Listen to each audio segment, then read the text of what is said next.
Good morning, Your Holiness and friends. We've moved through science, ethics, decision-making, and motivation, and now we're into an exploration of action. What does it mean to actually engage in work to transform the conditions on this planet? So our friend Dekila is going to talk about the skillful means of activism and how activists apply ethics, science, direct knowledge of ecoregions, and work both from the bottom up and from the top down. And she's going to be using, as an example of activism, her work at the World Wildlife Fund, and specifically her work in the Mekong. Born in Sikkim, a person of the 21st century, thank you very much. Dekila has described herself as a problem solver. She did 5 years of conservation work in the Himalayas, designing community-based projects for issues such as forest encroachment, poaching, and human-wildlife conflict. From there, she moved to the Mekong region to work on climate change adaptation strategies and policy changes towards sustainable hydropower. She has recently launched a new program at the World Wildlife Fund to work with religions on preserving biodiversity, habitats, and ecosystem services that we all need for survival. So, Dekila, thank you. Thank you. Your Holiness, I feel so humbled and privileged to be here to present this to you today. This is the work of hundreds of environmental activists in the Mekong region and around the world, and many of whom are watching right now. I request your permission to share some of our experiences and what we've learned with you. The overview of my presentation today, I have three. 자주. 자주를.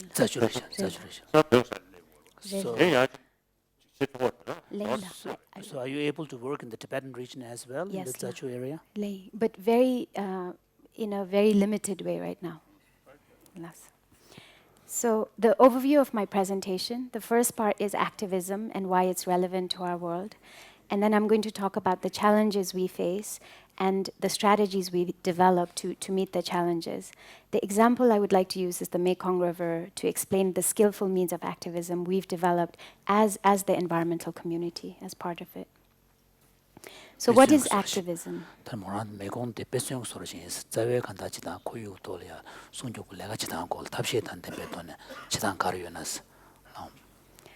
Activism refers to an intentional act made to create positive change in our societies.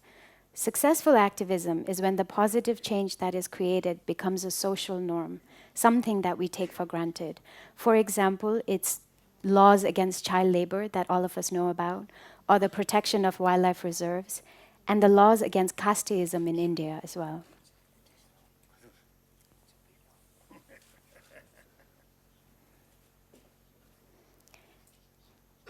A famous activist that Your Holiness might know is B.R. Ambedkar, who himself was born of the Dalit caste, and when he was one of the main authors for the Indian Constitution, and he used activism in a very skillful way to create laws for quotas, reservation quotas for higher education of scheduled tribes and castes. So this is one great example of how activism is relevant to our world.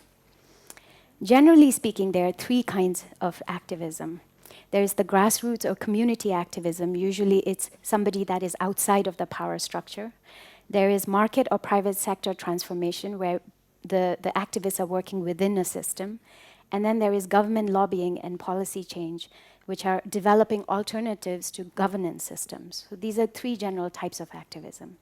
WWF, the organization I will be talking about today, is often criticized for working with corporations.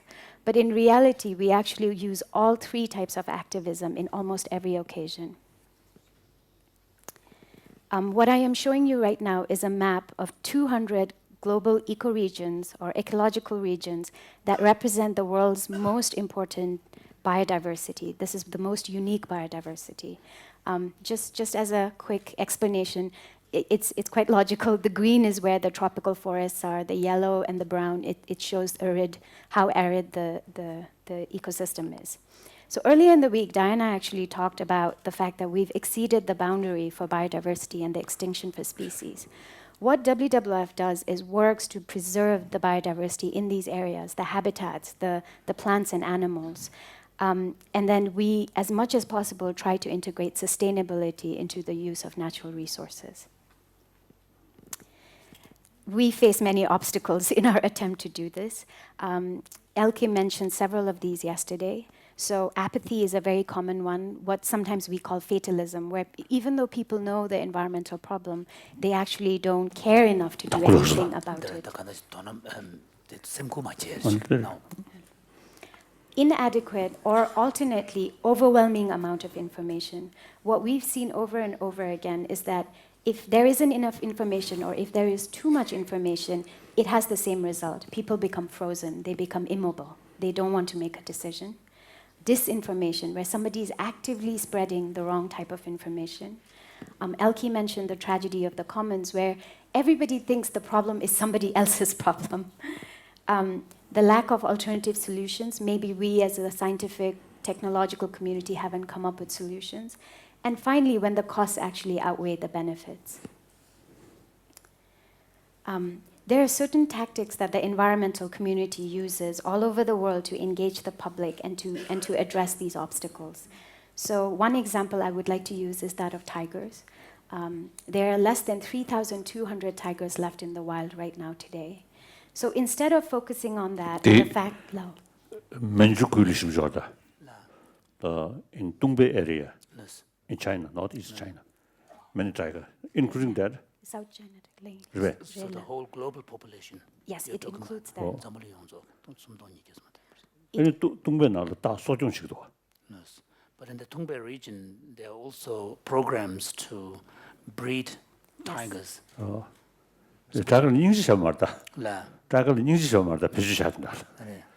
But not out of compassion for tigers, but for some other purposes. Yes, for tiger For use. Yes. One bowl of tiger soup can cost $500. Yes. Yeah. So the threat is incredibly high for tigers. Now, when we talk about population. The wild all species, subspecies of tigers together. So when we talk about species extinction and the fact that the decline has been 30% in the last 4 decades, usually people just shut off. They don't want to hear the bad news. So instead, what we have done is create a very compelling positive vision. And the vision that the conservation community created was that we declared 2010 as the year of the tiger. And we held a very large tiger summit in Russia. We invited the heads of state of all the tiger countries. There are 12 of them. And these heads of states came together and made a commitment that in the next 12 years, so in 2022, we will have doubled the number of tigers.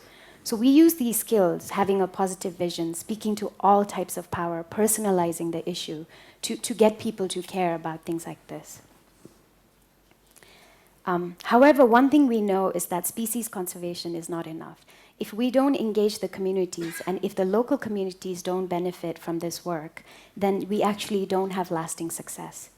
In the last 10 to 15 years, there's been actually a great evolution that's happened inside the environmental community. And there's been a realization that the means that we used in the past to awaken the collective consciousness to get our goal, to sign a petition or something like that, is actually also the end. And this has been an awakening for the conservation community. So what I am showing you right now is a poster that represents integrated river basin management. This actually is of Koshi River in Nepal. And what you see here is that every type of community is represented. And the species are represented, industry is represented, private sector is represented. This type of whole of basin management means that we're able to have every decision maker involved, every person that actually impacts the environment involved. And it's a really new way of doing conservation for us. So I showed you the Global 200, and now I would like to show you where WWF US works. Unfortunately, for the environmental NGOs, our resources are limited. So we pick what we think are the most important places to work in. And I would like to direct your attention to the mainland Asia area, where you can see the Eastern Himalayas, the Mekong, and the Yangtze. And what I would like to point out is that they are all connected to the Tibetan Plateau. So indirectly, the Tibetan Plateau is of great significance to WWF and other environmental NGOs. This is a map that we have presented to you in the past. I was very happy to see it's framed outside if anybody else wants to look at it. This shows the large river basins that come from the Tibetan Plateau. So starting from left, we have the Ganges, we have the Indus, we have the Ganges, the Brahmaputra, the Irrawaddy, the Salween, the Mekong, and the Yangtze. And all of these rivers actually start in the Tibetan Plateau. We heard earlier that climate change is a big threat for these rivers, but another enormous threat is that of major, large-scale hydropower. Yes. So I will be explaining more about hydropower in the context of the Mekong. But interestingly, in the last few months, the whole world has been looking at this region because the good news that's been coming on freshwater has come from this region. So interestingly, the Chinese government made a soft announcement recently saying that they will not divert the water from the Brahmaputra, which India was very relieved to know. The Burmese government has said that they are going to halt a very controversial dam, Mitsung, and they are rejecting Chinese investment, and most of the energy would have gone to China because of the impact it will have on the communities.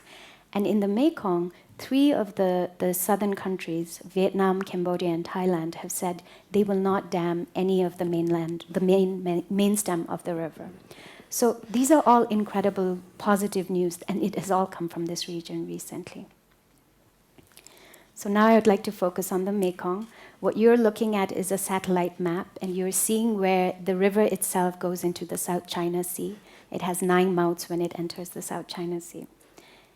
The Mekong flows nearly 5,000 kilometers to the South China Sea. It flows from the Tibetan Plateau, goes through Yunnan, goes to Burma, Laos, Cambodia, Thailand, and Vietnam. As a source of water and protein, it impacts over 300 million people. The river produces an estimated 2.6 million tons of fish every year. It produces 25% of fisheries, of all inland fisheries. That means fisheries of rivers. So it produces 25% of the world's production. Globally. And 2% of fisheries all over the world, including marine. So it's incredibly important. No, so it must be a lot of fish in this river. Yes, it's incredibly biodiverse.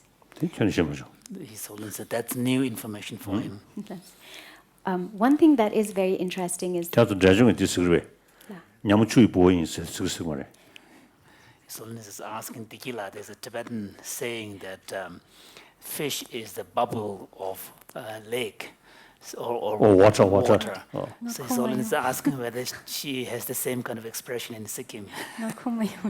So that is not very good expression. So it's like it's a bubble of water, so no soul, no mind. So okay, enjoy. The yabdos is good. Yes. The crowd saw nyalma So this is the expression that you could find in the Yamdog area, where people rely heavily on fish as a means There's of no other way. living. So they cover their sort of sin, then express that way. So the Mekong is the lifeline of this region. Over 70 million people get their everyday protein from the fish in the river. It provides transport, it provides food, people live on it, people live for it. The Mekong River is the second most biodiverse river in the world, with over 1,300 species of fish. So what are the main kind of types of fish in the Mekong River? Catfish this is the giant Mekong catfish. It is the largest freshwater fish in the world. This is actually what you're looking at is a baby. This is a baby fish. Baby? No. Oh, I see. It grows to be 9 feet long very easily. And the interesting thing about the Mekong is nobody has figured out yet why this river has so many giant fish. Because it has the same geomorphology as the other rivers next to it, the Salween and Irrawaddy, but this is the only one that has over 10 giant freshwater fish species.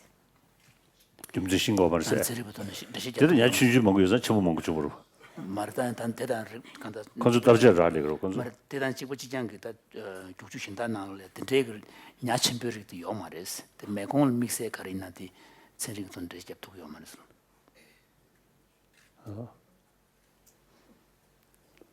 It has many giant fish, like giant stingray that would be as wide as where His Holiness is sitting and where Roshi is sitting, so very large fish.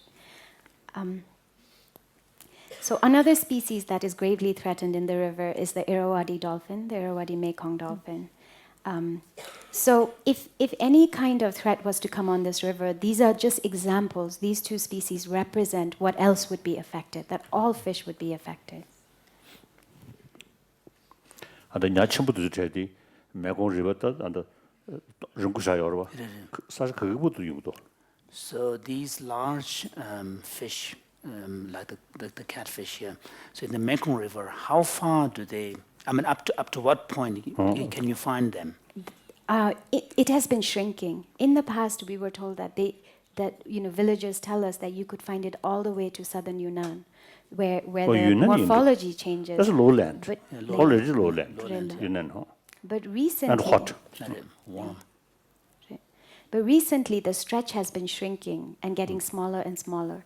And what we find, especially the Mekong giant catfish, we're only finding it between Thailand and the southern part of Laos right now. Okay. So the largest threat facing the Mekong at this time is the possibility of large-scale hydropower on the main stem. The Greater Mekong region, it's a fast-growing region in terms of population and economy, and there is definitely a need for new sources of energy to speed this and to support the population. Hydropower, of course, has the potential to provide clean source of energy. And this brings me to a point that Jonathan had mentioned earlier, which is we must always have a holistic vision, because while climate change means that hydropower could be a good source of energy compared to coal, in the case of the Mekong, it's actually got a devastating result. So let me explain further what I mean by that. So this is actually, you're looking at the entire river, and what you see are the dams that have been planned up till now on the main stem. So when I talked about how the fish, there are 150 migratory species. So there are many species that actually go all the way up, they spawn upriver, and then they come down when they are adult. Any one of these dams would block this fish from migrating, which means they would never grow to adulthood, which means the species would go extinct. So that is one major impact.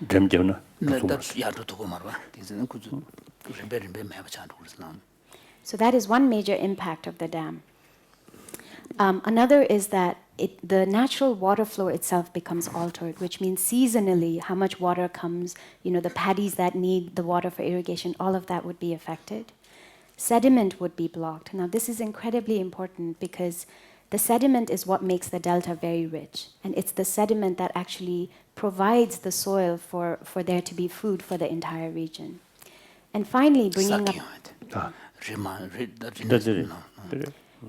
bringing up the last issue, which was climate change, the delta itself is one of the three most vulnerable deltas to climate change in the world.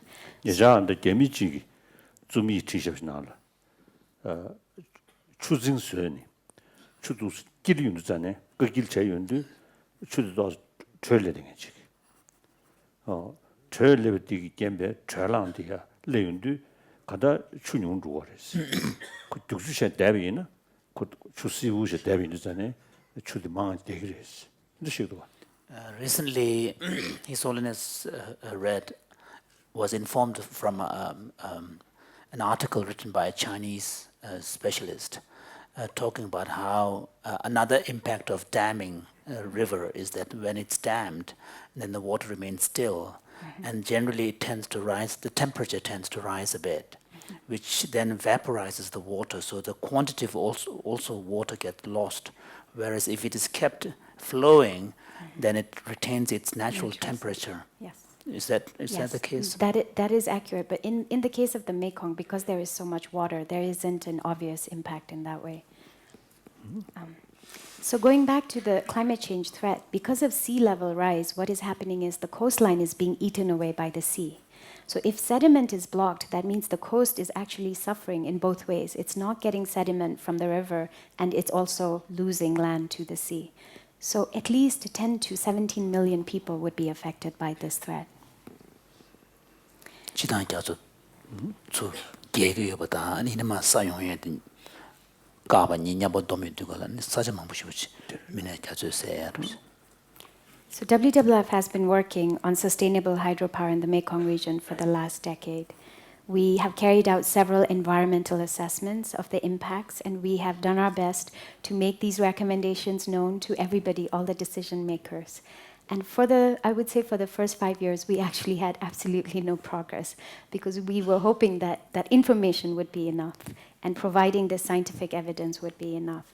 So this is when we developed the second part of our strategy, which is institutional analysis. And I won't go through this in detail, but what I would like to point out is that for each level, from local to global, starting with species, habitat, and communities, and then national, regional, and global, we actually identified what institutions were the best levers to change policy or to benefit the community or the species that we're trying to protect. So these are some of the strategies we've been engaging in the last 5 years. We built a broad partnership base. We work very closely with communities to protect species, to make sure their fisheries are sustainable, to provide livelihoods.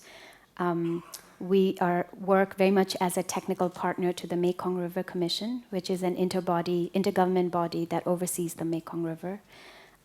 We work with organizations and banks like the Asian Development Bank, and we also work with the private sector like Coca-Cola, which is very invested in protecting freshwater in the region. Part of the strategy is whether... Okay. So one of the reasons why we work with the corporate sector is because this region is incredibly alive in terms of economic growth possibilities. And we have plenty of corporations that are investing, especially in countries like Vietnam. So when we're able to explain that climate change is actually directly going to threaten their investment, we find that they are very responsive to us and they want to preserve the place that they're investing in. So a big part of our strategy is picking the right ambassador. This is the Supreme Patriarch of Theravada Buddhism in Cambodia. He is our ambassador for the Mekong dolphin. And as you may know, almost 98% of Cambodia is Buddhist. So we find that when he talks about the importance of preserving the river, almost everybody listens. And then going back to something Elka pointed, which is the threat of indecision, the threat when decision makers are unable to actually make a decision and use cost-benefit analysis. One of the things that we've really invested in with partners is developing the tools you need to make decisions. So one part of what we've done is map out all the tributaries and the river, the main stem as well as the tributaries, in terms of fisheries. So if you were to put a dam on the Mekong main stem, what the impacts would be for fisheries. If you did it on this tributary or that tributary, what the impact would be. So that they can assess how their communities will react. Another very important thing we've done is, this is a tool we've... share kelme nyati shokoshirudo shokoshiru di chu 가서 축 전력 개발 도면도디 컨데슬로 예 shokoshiru도가 나를 샤시주도가 나를 같이 접어도가 나를 디 냐코로 남주되세 추 가서다 슈축 첨부 용해들 나를 봐 나를 답주 나를 답주도 돼야지 나를 그렇지 출생시 되겠지 나를 디지도 양 사당에 개발해 His Holiness is wondering if you 지금 look at 저 야만 찍으시는 거 같아 maybe there's, His Holiness is wondering if you look at the types of fish in the river there, you can see the differences in the size of their fins, and he's wondering whether that somehow correlates to the type of water they live in. Some waters are quite harsh, like kind of with rapids, and others are very, very calm. And also climate. Or maybe depending upon the climate, or maybe there is no correlation at all. So he's wondering. You have some idea? Yes, La. So north of Yunnan, for example, all the fish are very small. So it definitely makes a difference because the fins are small, and the gorges are very deep, and it's narrow. It's very narrow and fast moving. 가서도. 알레다는 유난도와이나 야 쇼고 충원도스. Basin ko chudi tingrum bushuche. Ani di dosa di gyachambura meba inza. Tindegi keban do medos. Chushukche, the doya shukche. 도슈체. 저도 최고로. 도슈. 네. 저도 최고로. 슝도 세. 가다 취숙 용도 전에 또 샤고 최고. So His Holiness is saying that seems to be illogical because if the water is strong, one would expect them to have bigger fins to. I think I'm to talking resist. about generally the size of the fish. But I can find out about the dorsal fins in the afternoon. But the general size of the fish are much smaller in Qinghai and Yunnan.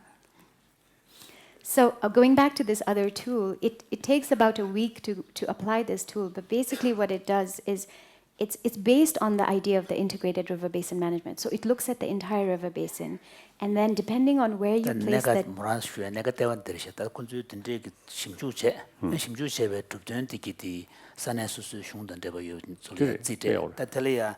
대변은 메콩 리버 차샤에는 들이야. 흉 아마 교세 랑가직지지. 주 아마랑 교세 지가. 대마임 그 주양아들이 교세 가요자. 다야 아마랑 간이야. 데 춘진 잡다. 양디 양라들 지금 나 야마자 데 개발요레스. 데 간다 슈긴 돼서 때도 좁된데기도 정말 제바제제 구조 지대변에 구조 삼단되고 타주셔야 개발요레스. So what we do is we help decision. Yes. Of course, when I was young, in Nobulinga, there's a big pond, man-made pond. So a lot of fish. So I always feeding them. So this kind of fish. The third one on the left, the first left row. This I never saw. Only this, and occasionally this. I think this one. Both very familiar. These are from the delta. Actually, those fish are from the delta. So there is. I very fond, you see, while I giving as a feeding, and also is it try to touch. Touch that. Very nice, very nice. If they don't listen properly, then stoned.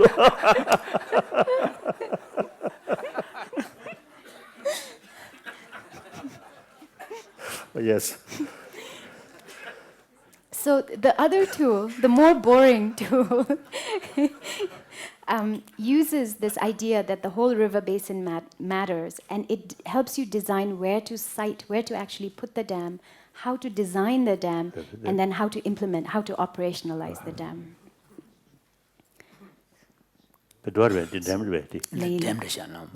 So this shows you the river. This is a good dam.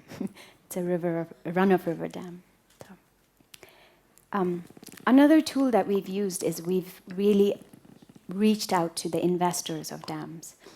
So we established a summit where we worked with financial institutions, over 70 of them that were planning to invest in the Mekong dams. And we explained to them how where they actually place the dams and what type of dams they invest in will increase their own return, their own financial return. So we have used financial arguments with the financial investors to explain how much it matters if the Mekong is actually dammed. And the final thing that we did is we reached out to the global community and identified influential countries that are committed to the well-being of the region. This is the Lower Mekong. So one example is the United States, and we were able to get both the state, the US state and the US Senate to be very involved and to promote and invest, which is very important, financially invest, in a dialogue on this idea of the integrated river basin management with all the governments of the Lower Mekong countries. So the result is that 3 of the premiers of the countries, so Vietnam, Laos, Cambodia, and Thailand, actually began expressing their concerns and then finally came out with a statement saying that none of them would dam the Mekong main stem, and they were calling for a moratorium, a ban on dams on the main stem. So they actually put the needs of the communities, the biodiversity, and their own long-term interests first instead of a short-term economic gain. Now, we have heard that the government of Laos is still planning to go ahead with the dam that they've declared last year. It's called Sayaburi. So they're trying their best to go with an investment that is over $31 billion. So there is a huge investment there. However, even if they do so, we see a great deal of good that has come out of this process. So it is an unprecedented move that governments are actually putting this sustainable idea of and vision of development first instead of immediate short-term gains. Local communities are very engaged and empowered on river basin management.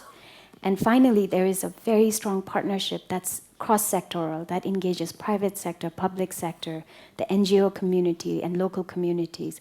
It's really strong that is working to protect the future of this river and its people and species. So I would like to end with the lessons that we've learned from skillful activism in applying this. So again, the most important thing is that it's a positive vision. We've learned the hard way what Elka was talking about yesterday, which is when it's a negative vision, people get engaged for a very short period of time, but they lose interest. When it's a positive vision and we keep the goal in the future, people actually really respond to it. That it has to be personal. Every individual involved who makes a decision to protect something or to harm something has to find an individual personal connection. That we should engage all stakeholders. We shouldn't leave anybody out because we don't know who might be the right lever at the right time. And finally, the importance of dialogue and negotiation, that we can't ever stop trying to have this dialogue and negotiate. So thank you very much. Wonderful.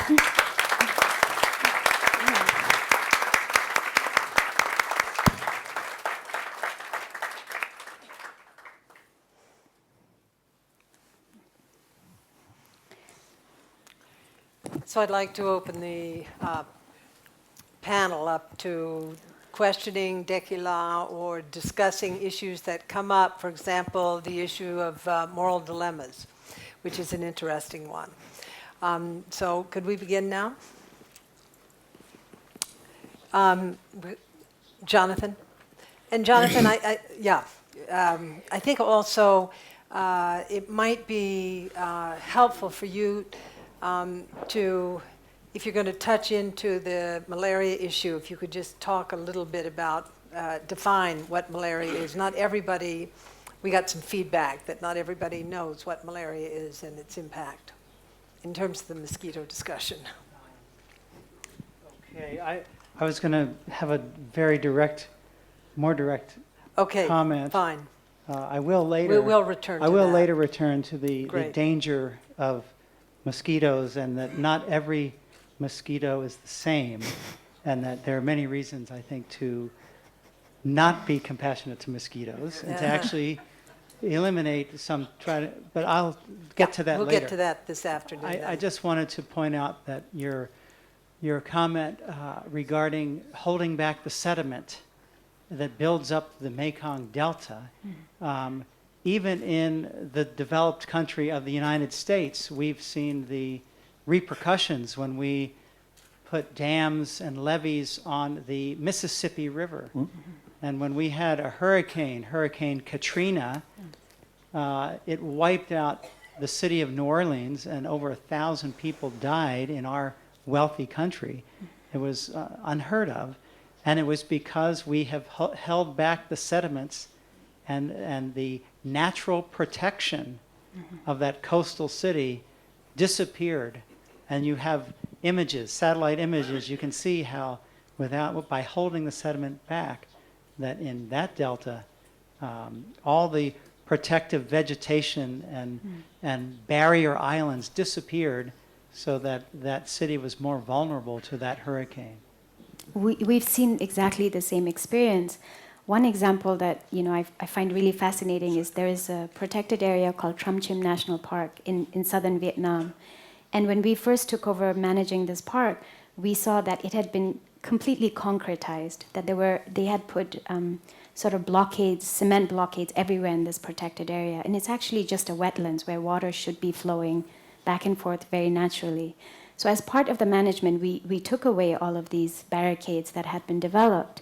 And we learned, and this wasn't something we had planned, but what we learned is when we took the barricades and the sea was intruding into this protected area, actually the impact was that the taking the barricades away was improving the biodiversity. It was protecting the biodiversity. The fish were able to move in and out, and that sea level rise was no longer as big of a threat because the water was sort of taking in the seawater and then sending it back out more naturally. So that removing barricades in almost any ecosystem seems to be beneficial for climate change adaptation. Thank you, 가시오게 Dick. 호르셔 라디. 나 라디오는 누구도스 저 매네야요. 매네 야도스 지다. 저거를 랑중 그도다 알아보지 돈네.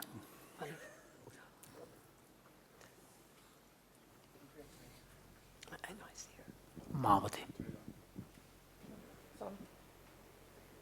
As I think His Holiness was suggesting, there may be some moral dilemmas here with regard to the fishing. Essentially, this seems like a case of protecting the river in order for people to continue eating fish.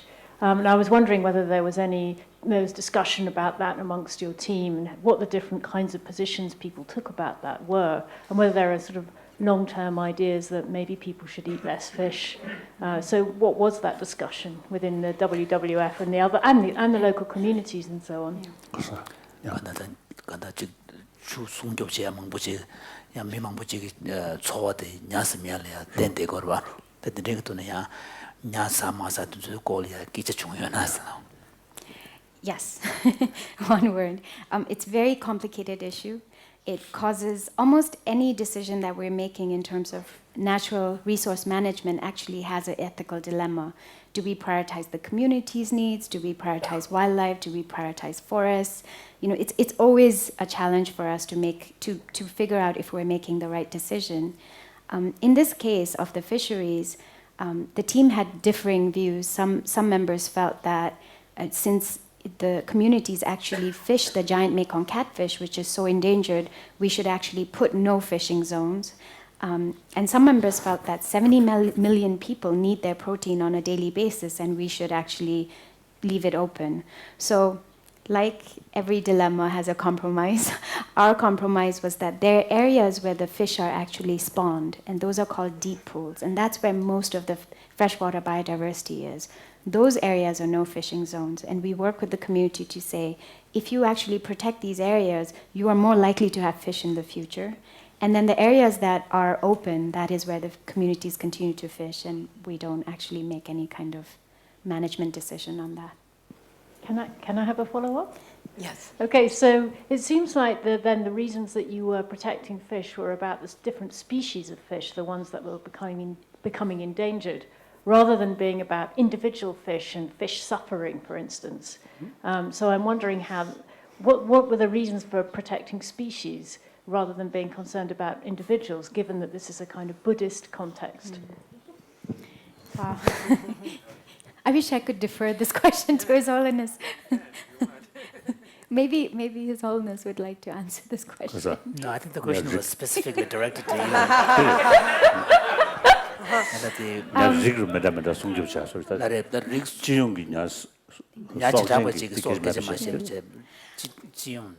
I think most wildlife ecologists and conservationists are actually have to be unemotional about this topic, because we end up having to pick biodiversity that represent, so we end up picking species that represent an entire ecosystem, for example. So at no point do we get to be emotional, for example, about a deer, because we are picking tiger as the representation. And it's the same thing in this issue as well. We've picked the giant Mekong catfish as sort of the umbrella species, the species that if this disappears, it affects the food chain, but it also represents everything else. If it is there, it means actually the ecosystem is healthy. So at the end of the day, I think almost all wildlife ecologists I know and practitioners would protect the ecosystem rather than the individual.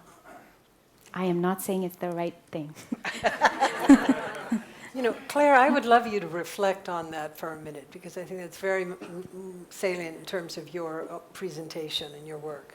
Well, I think that's particularly interesting, because it seems like you were saying, well, we're protecting the species in order to protect the ecosystems. And we're protecting the ecosystems, I guess, in order to protect all the individuals in the ecosystem. Absolutely. So we're sacrificing some individuals as food in order ultimately to protect the whole system, or I'm not quite sure how this will fit together. Biodiversity isn't just about one species. So biodiversity is all the species as well as the habitats and the ecological processes that are around it. So that I mean, it frightens me to use this phrase, but that's the greater good. And so whether we're talking about a tiger or a giant Mekong catfish, those end up being individual species that both on one hand get a lot of attention because they represent the biodiversity, so we invest a lot in protecting them, but also in some ways are sacrificed because they are so prized by communities or by people. So they are both a sacrifice and a rallying cry in a way.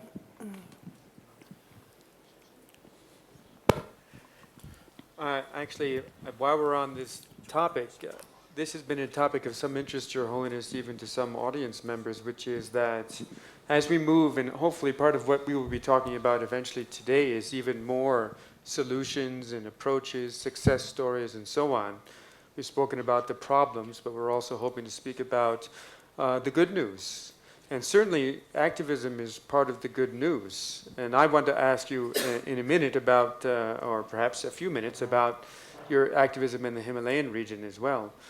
But one question that does come to mind that I might even address to yourself, Your Holiness, is this question of difficult choices. There are times when it would appear, and we've already seen even in the context of the Mekong, that one makes a choice to create actually some suffering, to know that there will be some suffering, but in order to achieve some other goal. Another difficult choice might even be, we've spoken a lot about mosquitoes this week, would be mosquitoes. When do we make the choice to actually maybe kill some mosquitoes, even not just the one that's biting me, but a whole population of mosquitoes because they are creating such a danger for malaria. Some audience members have expressed to me a confusion about how do we make these choices? What is our guidelines? How do we sort out the difference between creating suffering and benefit? Is it about trying to create maximum benefit, even if some suffering must occur? So I'd ask Your Holiness if you could comment on that. That would be very helpful. 그게 중사라죠. 나를 I think we already discussed, you see.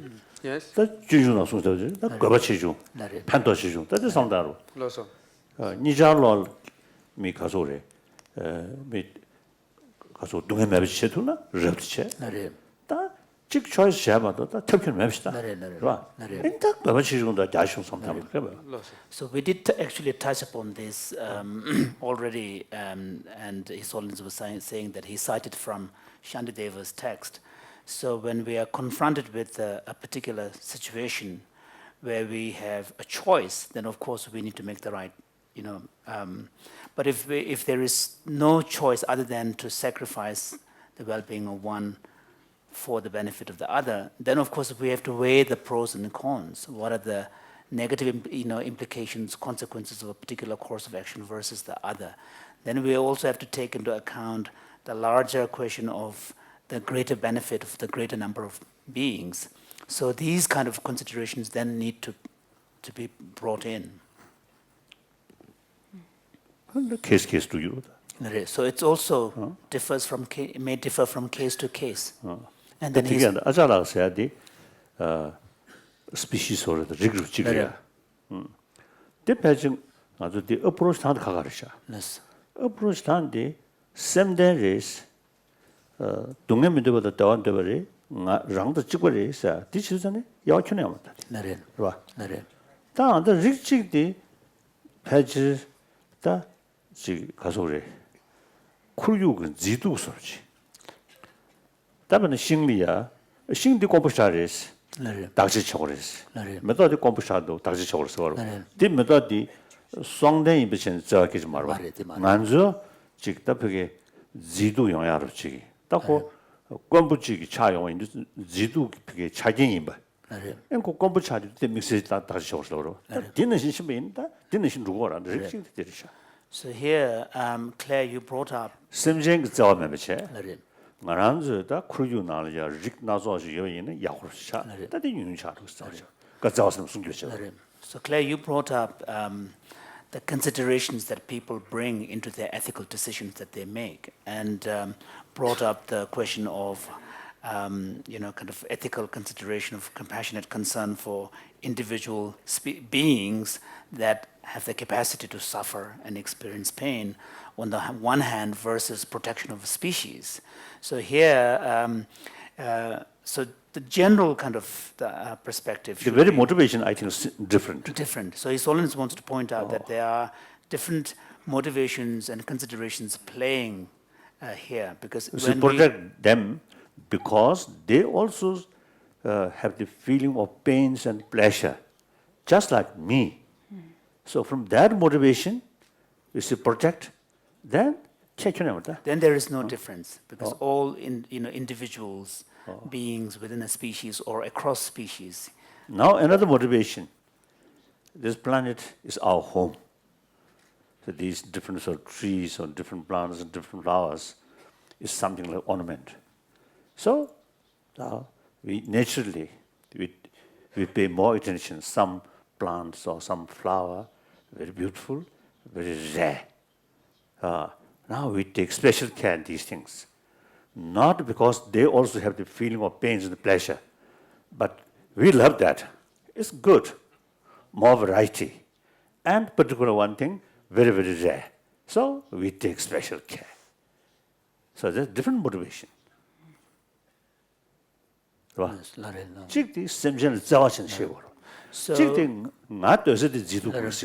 so the species protection argument versus argument for caring for sentient beings by virtue of their capacity to feel pain and pleasure are two different considerations. The species protection may be similar to the example that His Holiness gave. For example, in a forest, you have all sorts of trees, but if you know there are particular varieties of trees that are very rare, and then we can say we need to pay special attention to protect them because of their rarity. So the species protection argument is operating in that sort of. rarity is go marta. Comparison ko dugsa ko bi ni Yeah, of course, it's only so that it has a value and it is very rare, extremely rare. It's something It good, needs something beautiful. Something beautiful. Otherwise, the ugly and the bad thing is better to eliminate. No better. Just like sometimes we visit some zoo somewhere. Some animal, we bought some living fish from here and feeding. Wait, John. From the viewpoint of, concern of their life, how can we can do that? Sacrifice few fish, and then feed. And also tiger. I saw one I think documentary film in northeast China. It's a cat, breeding tiger, and I saw some living chicken or hen. Chicken is Hen. hen. Put there and then rising. I cannot see.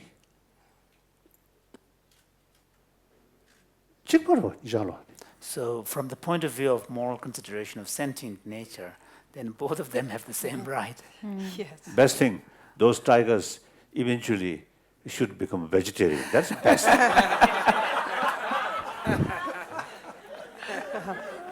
I think you see some cat, you see fond or zamba, or bread.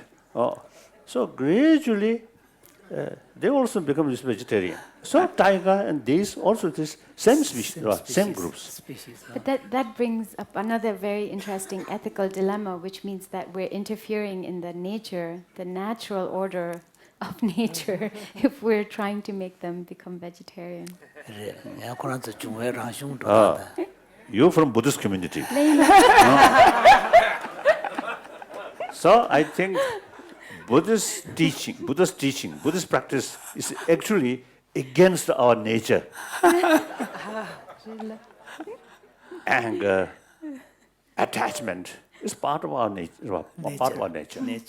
We deliberately try to reduce these things. So actually, genuine, serious Buddhist practice is against our present our nature.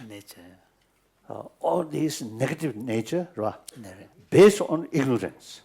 So essentially, without that, it's much happier, much benefit. There is possibility. So we deliberately, intentionally fight which Go is against nature. egoism, right? Right. Egoism or attachment. So it looks like almost, you see, against human nature. So So your next job is going to train tigers to be vegetarian. I don't know how to Good, convince Nicola. my bosses. You've been a problem solver. This is a good one. John, you had a follow-up on your question. I wanted to be sure I understood His Holiness. I think I did, but if I can restate it as I understood it, then it seems to me that when we we seek to preserve all beings and to benefit them as much as we can. When we face a difficult choice, maybe an ecosystem is out of balance and many individuals will be harmed, we might need to face a difficult choice to harm a few individuals. In that case, when we have no choice, we choose the path, the action that will lead to the maximal benefit for the longest period of time for the most beings, based on our wisdom, based on what we can know. That seems to be what you were saying, Your Honor. I think mosquito, perhaps I think that can be done. I think the place where a lot of mosquito, we can arrange because of the form of their food, water, and possibly some sort of blood, maybe. And then individual human being is a net kasa. You use nets to protect. Nets. So we have to provide some sort of Sustenance. food. Sustenance. I think you agree. What do you think, Kerala? I think possible, right? Yeah. First Mathieu and then John. So, well, it might be farm from supermarket for mosquitoes and keeping the maybe difficult because the mosquitoes will spread out of control. But since I have the mic, what you said, His Holiness, looks very much like the among the Western ethics they call utilitarian. 그렇죠. Utilitarian is utilitarians la korta kanta chi simje mangsho chi tetu but the problem with this utilitarian view in the West is about pleasure, maximizing pleasure. So they would argue that if you have 100 slaves making 1,000 people happy, that's fine.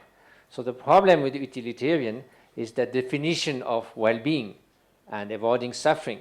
So that's why we need a compassionate and wisdom utilitarianism, not just the normal version of it, which is just maximization of pleasure.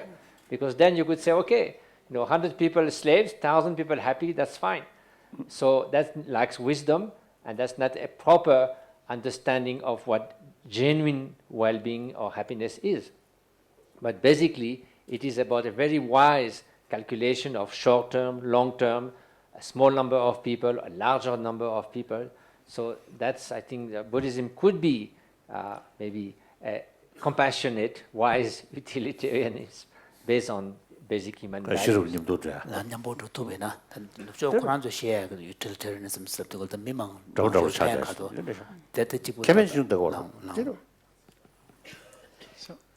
Jonathan. Your Holiness, I assume that after break we can talk more about activism and get into this dialogue. But right now, because we're talking about sentient beings, I am compelled to make the following comment. I've received, and several of us have received feedback from viewers who are watching this. And I want to expand on your example of taking one grain in the field and saying this grain represents all grains.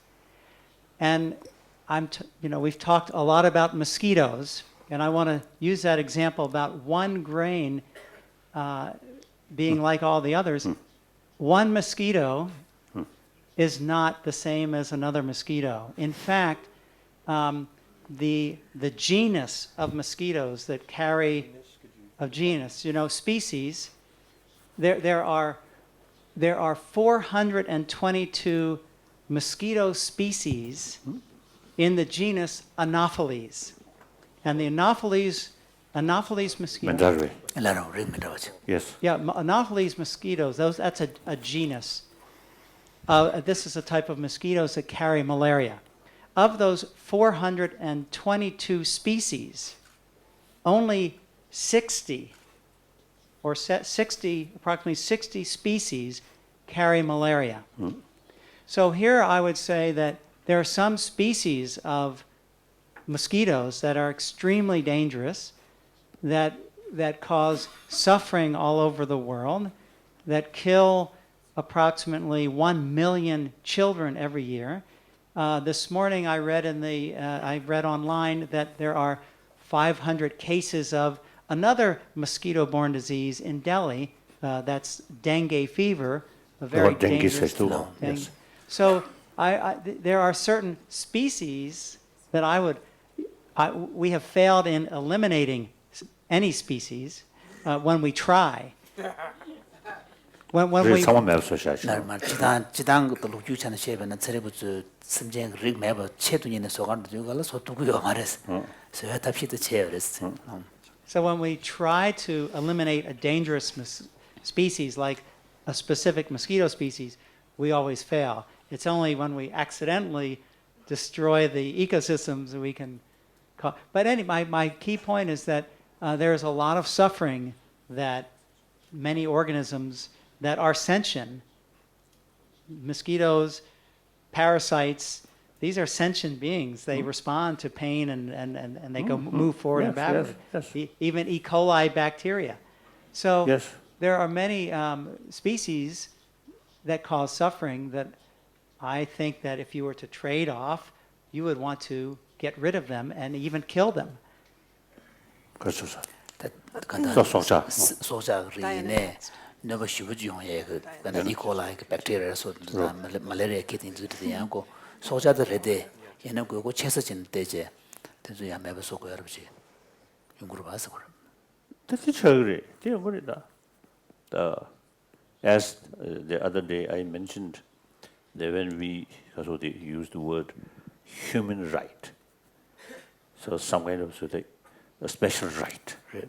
We have the sort of right to use others for the life other living sentient being.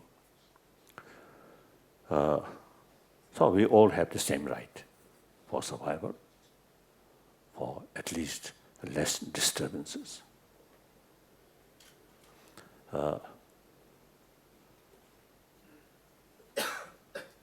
Now, the Buddha in Vinaya, I think in Buddha's teaching,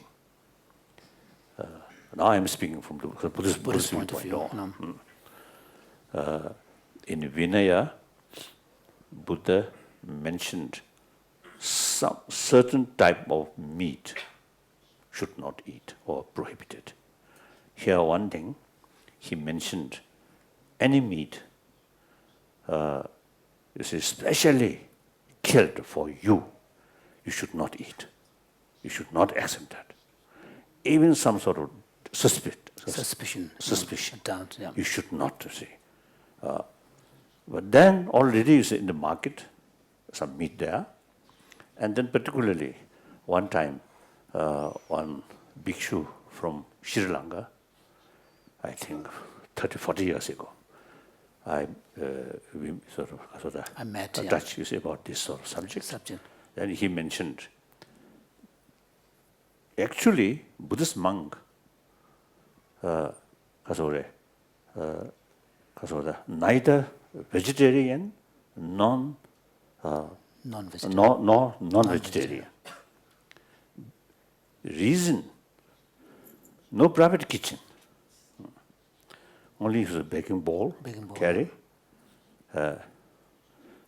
It looks as strange when you feel hungry. Then not arrange by yourself, but carry that empty bowl and go for alms. Then you have no right. I prefer this food, that food. Whatever you get, you should accept. So from a family, vegetarian, you must accept that.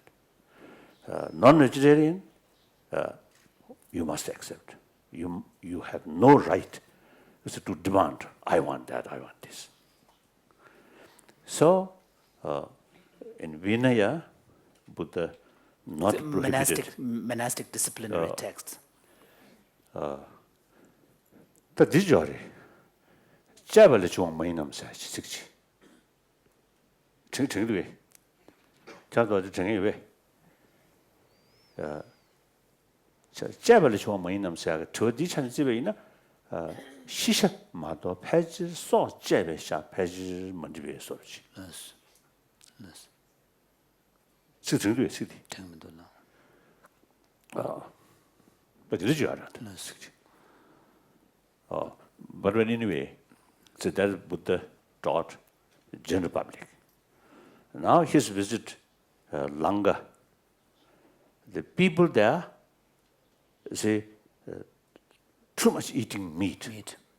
So that circumstances Buddha taught you should not touch any meat. So in India, generally, as I think you or someone mentioned, over 400, over 400 millions Indian in India, this country, a lot of vegetarian. And Indian vegetarian food is more tasteful than Chinese vegetarian food. Very good. So in some area, whole village, vegetarian. One occasion I visit Kumbh Mela, Mahakumbh Mela. It's a great prayer gathering on the banks of the river, actually a confluence of three rivers. Allahabad. And millions of it's Hindu pilgrims. Allahabad, I think few weeks. So the number of pilgrims, over 75 or 6 millions, all vegetarian. If we Tibetan gathered that number, I think a lot of animal meat. Butchers may become very rich, very busy. Very busy. So I often is telling a Tibetan, look, India's tradition, over 75, 76 millions gathered. No single life, you see there, because of that, killed. So there are very strong tradition. So I think it's a Buddha, is it there? Because of the express not that much sort of strict, because of the restriction. In some area, he mentioned because of that. Very restricted. So American because of the lifestyle, right? We need is a little bit sort of more effort to increase vegetarianism, right? And then also some of the European countries like Poland, they eat a lot of meat.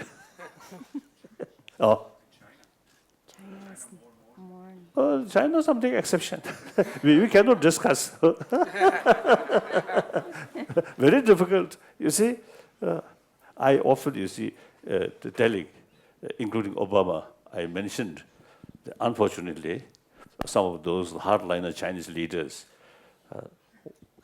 in our human brain, some portion of brain, some part of our brain, which because of the develop, which brings, which can develop human common sense. Now that part of brain is missing. So very difficult, our discussion. You see, nobody pay attention for the time being. That does not mean Chinese people like that, no. Chinese people are realistic, hardworking, and traditionally Buddhist country, Buddhist people, Buddhist nation. So nowadays, according to some information, around 300 million Chinese are Buddhist in China. Nearly 300 million. So, from that viewpoint, the biggest of the Buddhist countries the largest Buddhist country. So in any way, like that. Your Holiness, thank you so much. We're going to take a tea break now, and we'll come back in 15 minutes, and let's begin with Diana. Thank you. Yes, Diana. So I'm going to ask our participants. We've been working with moral and ethical issues in the past 30 minutes and past several days. What I would like to do is to, once again, steer our inquiry and also our discussion more specifically toward activism. Okay? And may I...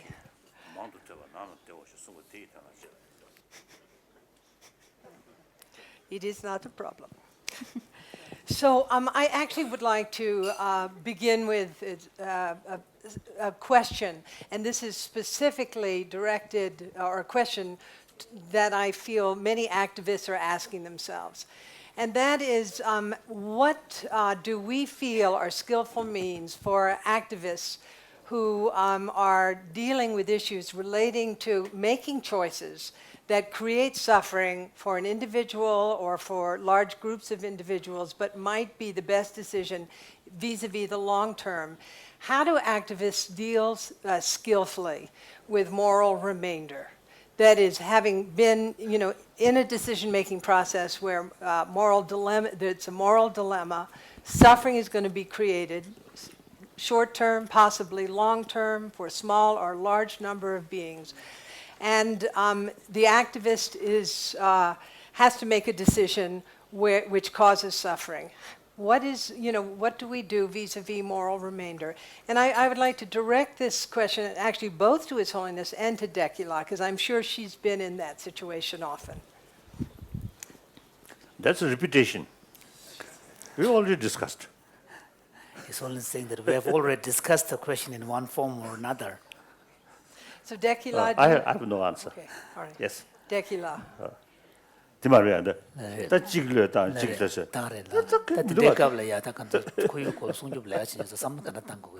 But many activists suffer as a result of this and become discouraged.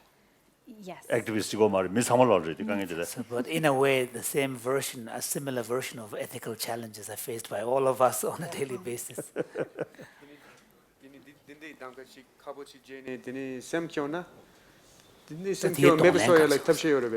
뒤에 가서 넣을 사람이 뭐? 개지 태니 강에 태베 그돌이야 심수 쳐주서로 심수 빠르고래서 빠르해요. So it's only said. He mentioned here so. John, you want to say what you raised? Oh, I just said, is there a method when one feels disappointed or upset in the context of having to make a difficult choice? Is there any method that one can use to counteract that feeling of upsettedness? Any? And then it's only said that we also discussed the same question again. In these kind of situations when there are challenges, of course, people can respond to this with kind of despondency and discouragement. But on the other hand, there is always the possibility that you can respond to this with greater enthusiasm and commitment. Thank you. Dekila, do you have a reflection? I think human history, I think at least a few thousand years, I think humanity faced a lot of problems, but we never give up. So that means human civilization.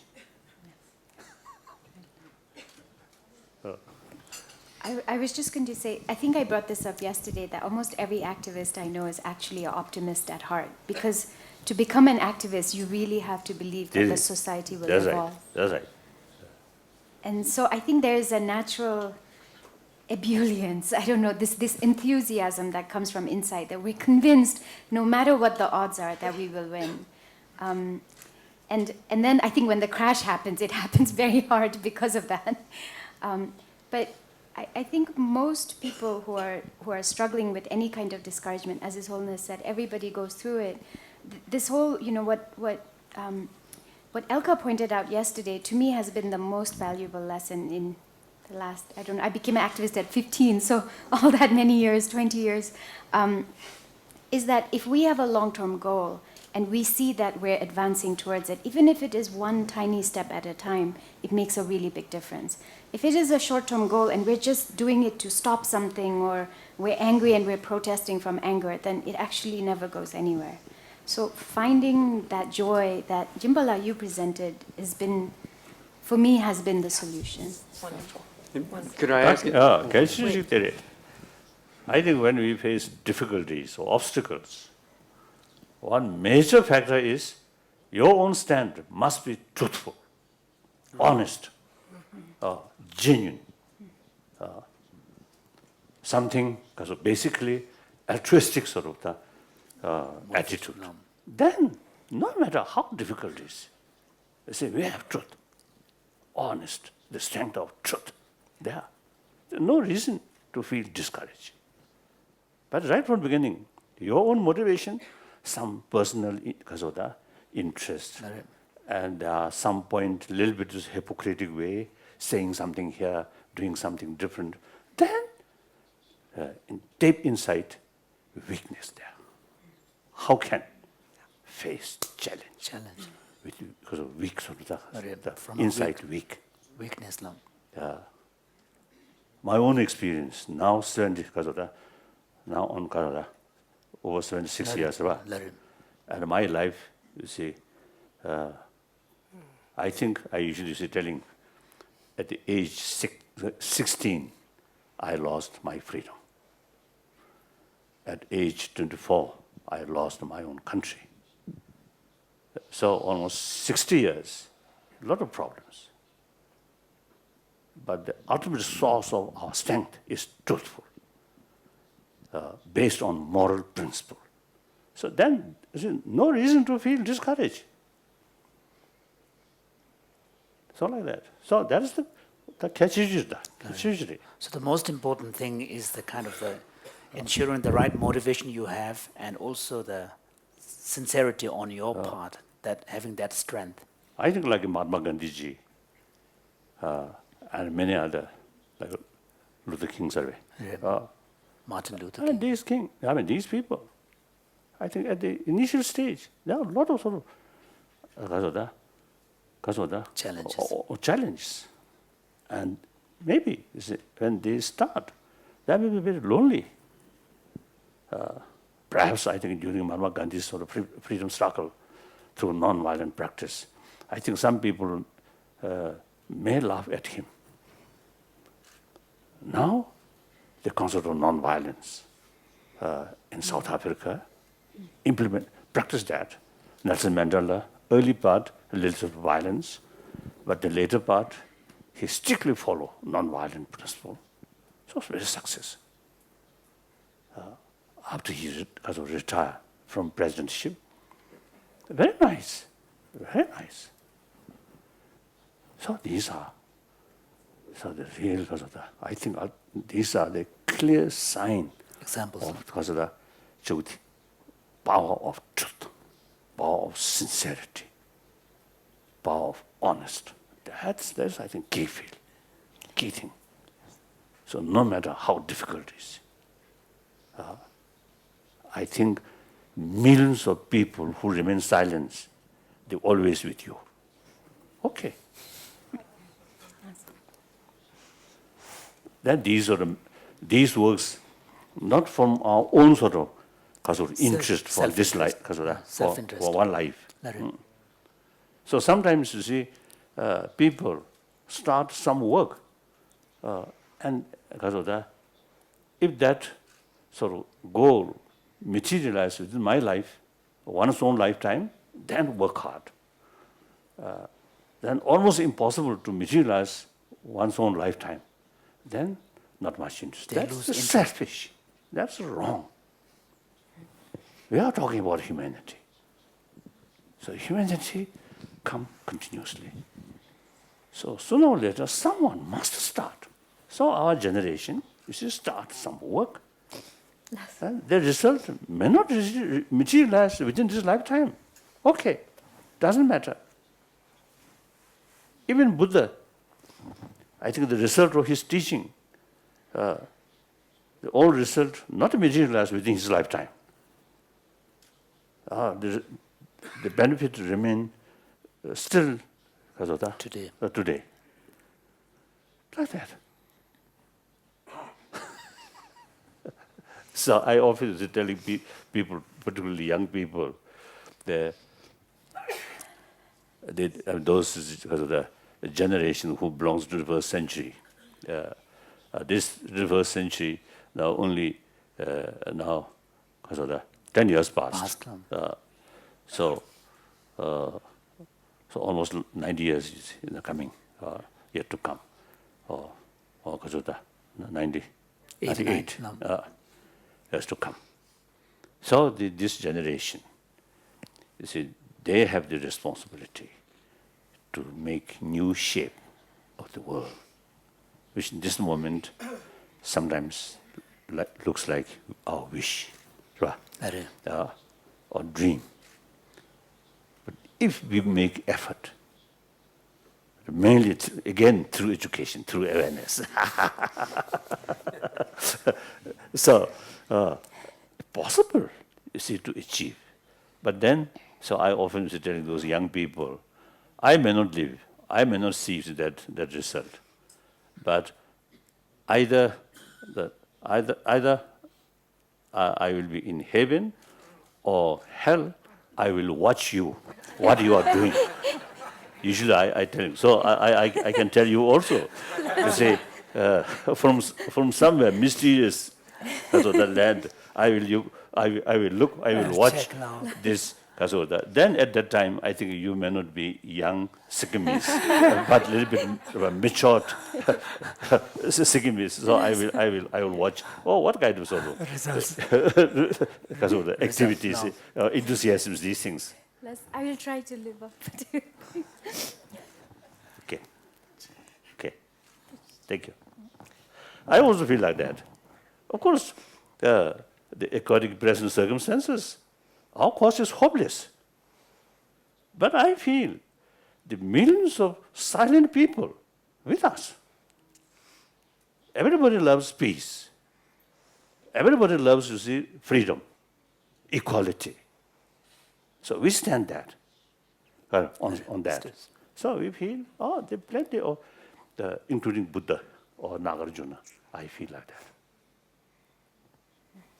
So then, these are the sort of the source to bring courage, inner strength, courage, determination.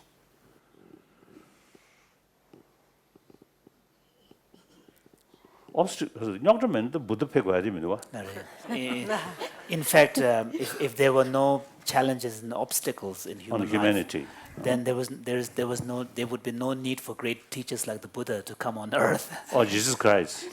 No need. The Father, no need to send His only Son, Jesus Christ. And the Father, I think since Father God, you see, created this world, now He completely can rest. Not just a Sunday. So because you see, He very much concerned, so He sent only Son, Jesus Christ. Isn't it?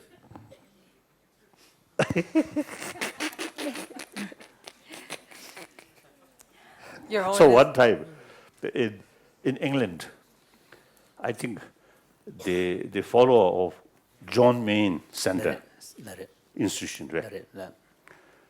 So they, my very close friend, Father Lawrence. Lawrence Freeman. Invited me to explain.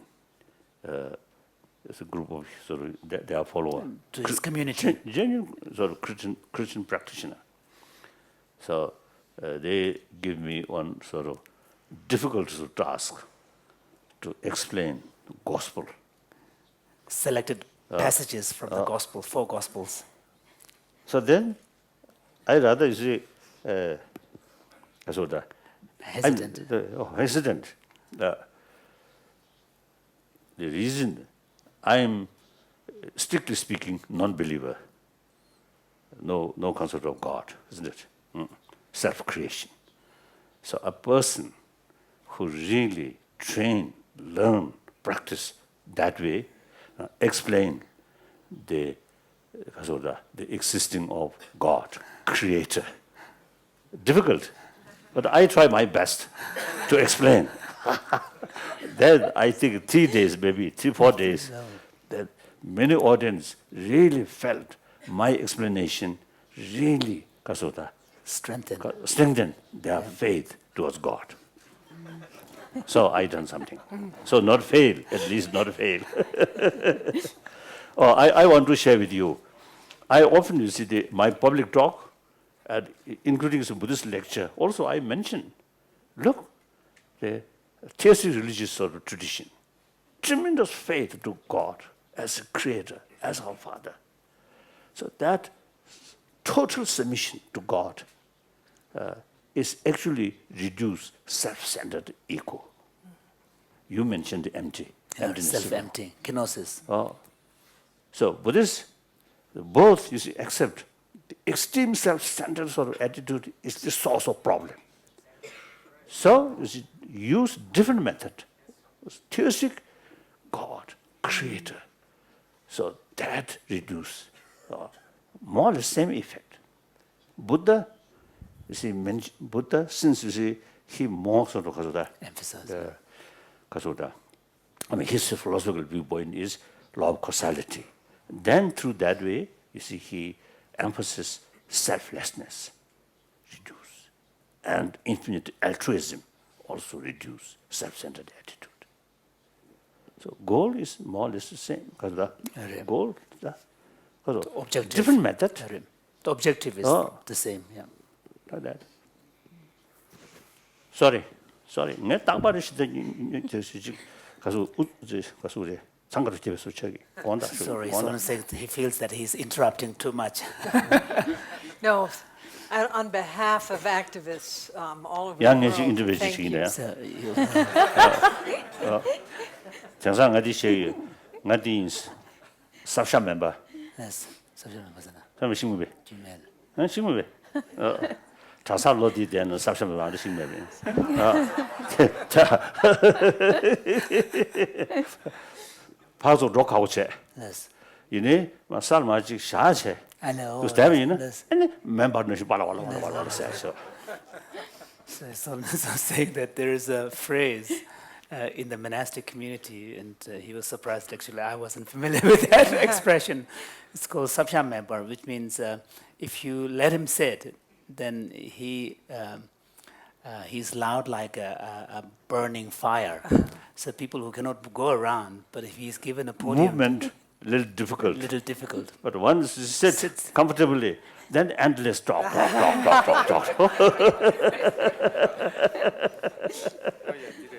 So Yes. I'd like to refer our discussion to Diana, please. Thank you. And I was very moved by the interaction between Your Holiness and Tequila. I think you have tears of joy. It's really lovely to see it. But perhaps to help sort of with that, I wanted to ask a question about the link between science and activism. And you're clearly really understand the science. You could be a scientist, but you've chosen to become an activist. And I'd be trying to recruit you as a student if I didn't think the work you were doing is so important. But what I wanted to ask is whether in your work you feel that you get enough support from scientists, and are there areas where scientists could help more the activist community? Perhaps not, I mean, of course we can become activists as well, but I'm really interested in the role of science in supporting the work that you do, and if you could comment on that. That's a fantastic question. Thank you. I think because the organization I work for, WWF, is so science-based, we don't really have that much of a divide. Pretty much half our staff are conservation scientists. You know, we have a lot of geologists. You saw the number of maps I used. So we're very interested in reality in that sense and understanding it. I think where the divide happens usually is in the processes of engaging community or policy making or that process itself, sometimes what I see is there is a division. Because scientists, and I don't mean all scientists, but many scientists sit back and think that's the job of activists. And in reality, I think it's everybody's job, so that we should all be finding ways to make this information available and real.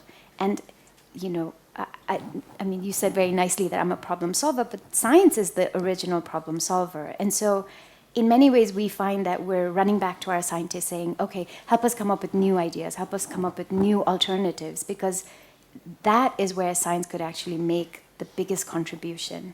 And I think actually all the scientists here are a rarity because all of you are so interested in solutions, but I have come up against that obstacle of a scientist being very interested in the theoretical part and not so much in the solution part.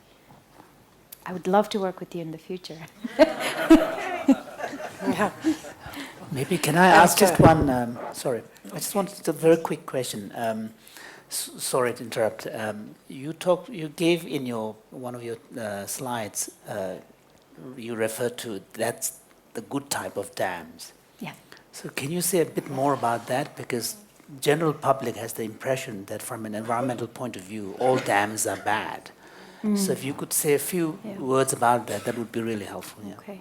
So I'm not an energy specialist, but I can explain a little bit. There are different types of dams. Generally speaking, very large dams are very dangerous in terms of the impact. But there are many smaller dams that are called run-of-the-river, which means that the river actually goes through the dam. There isn't a major diversion that is created. The dam itself allows the water to go unimpeded, including the fisheries and the sediment. There are also lots of technological innovation.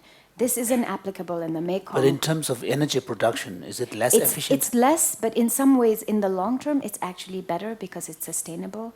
If you're from the Himalayas, most of you know that there is plenty of hydropower dams that are actually functioning at very low efficiency, which is the argument always for building new dams. So we have plenty of dams that are inefficient because we haven't actually tried to make it sustainable in the long term. We just try to get as much energy in the short term. So there are technological innovations. For example, there's something called a fish ladder, which is used in North America very often, so that salmon, which go upriver when they're ready to spawn, can actually go across the dam. Now, this is because there are very few fish species that do it in North America. In the Mekong, there are 150 migratory species. There's no way that could happen. But this is where science can actually help us come up with a lot of innovative ideas. Thank you. Elka. I want to thank you, Dekila, for not only being the person who's most of the century, but also the person in this group who's most walking the walk. You know, we're all very good at talking the talk, but you really are walking the walk. But let me ask you a perhaps challenging question. When you do activism, you always have the alternative between engaging a group on their own terms, you know, within their own language, their own value system, and it's a good way to get their attention. Or you can try to change the value system. And let me just give you an example. So you can sort of talk to people at Coca-Cola or at the World Bank and put a value, an economic value on the environment and get them to include that value in their calculations. Or you could argue that economic calculations of costs and benefits shouldn't be the only determinant of decisions and that there are other sort of rights-based considerations that should play a role. So how do you deal with that trade-off? Institutionally, we don't really, when we work with the corporation, it's a partnership on equal terms. The idea is that the corporation invests in conservation, so there is a financial transaction. They benefit conservation, but we also really talk about their own footprint.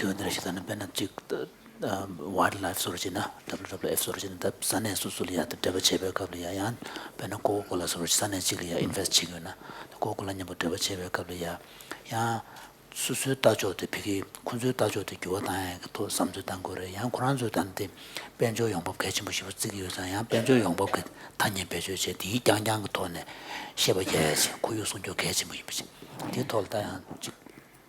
And so using the example of Coca-Cola, Coca-Cola also has made many commitments to actually source sustainable sugar, citrus fruit that they use, as well as water. So they have become water efficient in almost all their factories, and they have a goal. We help monitor it. So I think this is part of the partnership. This is our ideal partnership with a corporation. But that took 10 years to happen. And what's been interesting for me, I think I've also evolved as an activist. When I was younger, I was always yelling that everybody should change. And what I realized through partnerships like this is actually by not doing that, we've created a partnership where they've responded. And it's actually ended up being much more beneficial. Because Coca-Cola initially just was a philanthropic donor. They just gave some money for the preservation of 3 river basins. And it gradually evolved to this conversation where they were worrying about water in general. So then we started talking about protection of river basins. And then they made this major commitment saying they were going to change. Now, the ripple effect it created is that we had aluminum producers that, give their aluminum to Coca-Cola coming to us then saying we would also like to invest in making our own supply chain efficient. So the ripple effect has been enormous, and part of it is because we took the values off the table. It doesn't mean as activists that I don't want this to happen all along, but that by creating this conversation without that polarization, it's actually been really beneficial. So also emphasizing the common benefit. Long run. The world is because it's always saying that in the end, everybody cares for the world.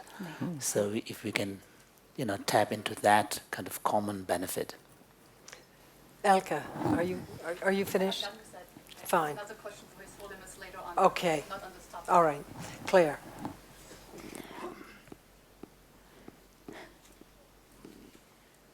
Yes, I was wondering if you could tell us something about the role of women in the activism projects you've been engaged in. Do women participate more or less or equally? Do they have different roles to men? Are there any sort of patterns you can pick out, or does it vary from place to place? And do you find that there are issues where women feel oppressed by men in some of these kinds of campaigns you're doing? Wow. That is a fantastic question. In the field, I'm often the minority. It's not rare that I'll come to a room and I'm the only female.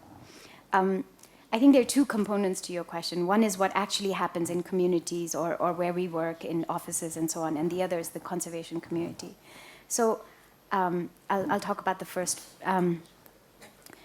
What we know is when we work in the field that most of the resource managers are actually women. If you think about who goes out from the community to gather fuel wood or water, who actually is in the agricultural fields on a daily basis, most of that labor is performed by women. And women, maybe because of this or maybe inherently, I leave that to all of you to decide, seem to understand the connection with nature almost instantly. There isn't this separation that exists because they are dealing with it, in terms of their daily lives. We also find that when we actually use health issues, so for example, fuel wood coupled with biogas. So the argument that fuel wood is very bad for your health. It's bad because if you inhale the smoke, you're actually creating respiratory diseases. Your children suffer. Therefore, you should switch to biogas, which is of course much cleaner, which reduces the use of fuel wood. This type of argument instantly makes sense to women, and I think they have this ability to have this perspective, which is holistic in a way. So in that sense, yes, I think women have a very different, strong, positive reaction to environmental protection. I think the interesting thing is, as you start climbing up the decision-making ladder, there are fewer and fewer women. And so on a personal level, I find that I had to make a shift from making these sorts of arguments to making arguments based on finance and facts, and that you have to make that decision to do so because the people you're interacting with, whether it's a gendered issue or whether it's actually that as decision makers, that's what they're held accountable for. They're not decision makers are not being held accountable for a holistic vision and making everybody happy. They're held accountable for GDP and income generation. So I find I'm forced to make those arguments to get, to create this relationship, the relationship His Holiness is talking about, the commonality. within the conservation community, there are many women. I would love to see more women scientists coming up in the conservation field, more women managers. Certainly there's quite a few out there who are incredible, and I really look up to some of them. Probably Wangari Maathai, who His Holiness knows and was a Nobel Peace Prize winner. She's probably the biggest inspiration for women conservationists. You know, she fought a lot of inequity within her own culture, her own system, and created this Greenbelt movement that not just improved the environment, but empowered her community. I can't think of a better inspiration. I was thinking of a former participant in the Mind and Life meeting, the one on neuroeconomics, Bunker Roy, and his education of women from regions of India that are quite challenged. And I know His Holiness also has helped funded that work. So, yes, Jonathan. So, Tequila, I have a general question about engaging the communities. And you said that when you're trying to protect the ecosystem and the river basin, unless you get the communities engaged and having ownership, it's not a sustainable solution. And we all have been involved in all sorts of assessments and community engagement, and it seems to be the most challenging to maintain that engagement and to keep that sustainable. And I'm wondering if you have some advice with limited resources, limited time. What is the best way to, engage a community and have it be sustainable? I think in our case, and I think I speak for almost all environmental NGOs I know that are doing field conservation work, we really invest in leaders in the community. So almost every place I've been sent to design a project, probably one of the first things I'm doing instinctively, we do it via method as well, is picking out who I think are going to be the leaders, who are actually really emotionally invested already, who have a personal connection, and who feel that courage, that His Holiness was referring to take it on. And that's where most of our energy goes, because as an NGO, we have been in places for decades. Some places we've been in for 5 decades, but we're still short term. And we're still there in the short term, and it's the community leaders that will take on the work. Another, which Roshi mentioned, is that I've begun working with religious leaders. This was partly an understanding that emerged after 10 years, and advised by His Holiness as well, that it's the religious community that's the spiritual backbone they are the spiritual backbone of the society. So if they're buying this and taking it on, then they're actually going to propagate something that becomes locally owned. That's not even something that's coming from outside, from an external point of view, and I think that's really important. I don't know if that helps. Yeah. John. That sounds like, I think a lot of that is coming from actual very concrete experience. And I know one of the important issues here is one sort of thinks globally but acts locally, as they say it, that the relationship between the local and the global is important. And in that spirit, I wonder if you could share some concrete experiences you've had with conservation and environmental issues in the Himalayan region. I'm especially interested, I've heard a little bit about some of the activity in the monasteries. I saw a wonderful picture, Your Holiness, of a group of monks with they were wearing their robes, but they were wearing a special sort of vest, and they had brooms and garbage cans, and they had just gone out in the neighborhood and cleaned up a bunch of garbage. I don't remember what monastery that was from. From Nepal. But in Nepal, I think, yes. So I'm just curious whether you could share even some very concrete types of activities that are happening in the monasteries and elsewhere in the Himalayan region. The work that you're referring to is actually by Rangjung Koryuk Sungkyop Tsokpa, which is headed by His Holiness the Karmapa. There are 45 monasteries and nunneries that are doing environmental projects of all kinds, depending on the monastery's own area.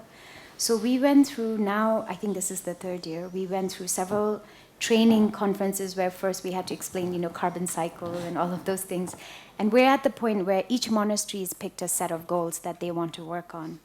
The interesting thing is some monasteries that are clustered near each other, like in Bodha in Nepal, decided that instead of doing it individually, they would do it as a team. So what they did was they decided to wear that apron you're talking about and go out into Bodha and clean Bodha. Now, some of these are very senior gelongs and geshes and khenpos that decided to do this, that they were so tired of seeing Bodha being very dirty. And it created a lot of consternation in the community because these are all the monks that we go and give kadas to that are suddenly themselves cleaning the area. And I was wondering, I'm living in Bodha right now, I was wondering why it was so clean. So this is a combination of 12 monasteries and nunneries in the area. And initially the community actually tried to stop them. People were coming out and saying, please don't do this, please don't do this.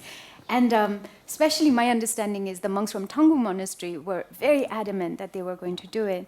And some community members started joining. So they do it every second Saturday of the month.